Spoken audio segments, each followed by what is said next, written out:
I was very confused at this point. I had no idea what was going on. This was the first time hearing that there was anything wrong with me or any type of infection. And like I started to cry, and I asked my mom, is there anything else they can do? Is there any other way other than to go into surgery? And she said no. I said, all right, let's do it. They also didn't tell me how severe it was and the possible consequences of not going into surgery until after it had happened. I mean, I just don't think that they wanted to scare me. Mm-hmm. So they sort of gave me information telling me that it was serious and that it needed to be operated on. What I later found out, if my memory is correct, is that had they not treated it, it was an infection in the head leading towards the brain. So within days or weeks, it would start to cause brain damage once it reached the brain. But they didn't tell me any of that until afterwards. And what do you think when you hear that kind of thing afterwards? That scares me, because that's where I think, that doctor saved my life.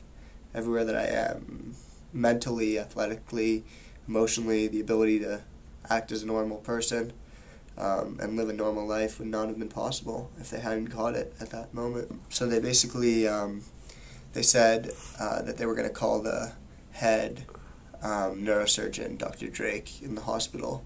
I think it was about midnight at this point. And they called him as he was going to the parking garage to get into his car, and he said, yes, I'll do surgery now. And they took me up to the waiting room.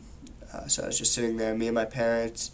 I remember my parents calling my uncle maybe and telling them to go home, asking him if he would go to our house to be with my two older brothers. And then just sitting there, waiting. Didn't really know what to expect. Stanley Cup hockey was on, and it was Calgary against Tampa Bay. It was the first game. I remember Iginla scoring a goal in the first period, and I don't remember if we got to watch the end of the first period or close to the end, and then they just sort of said, all right, we're ready for you. They took me into a little room, I guess the operating room, and put me on a little bed, and then just said, you won't feel a thing, we're going to put you out now.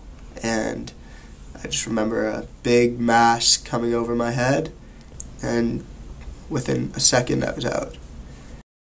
I couldn't really see clearly, I was a little blurred. It was almost like the swelling had just started. And I just remember waking up, opening my eyes, and seeing my parents and saying, what's the score? Or who won? And my mom said, who won what? I said, who won the game? We were watching the game. And she said, oh my God, thank God you remember.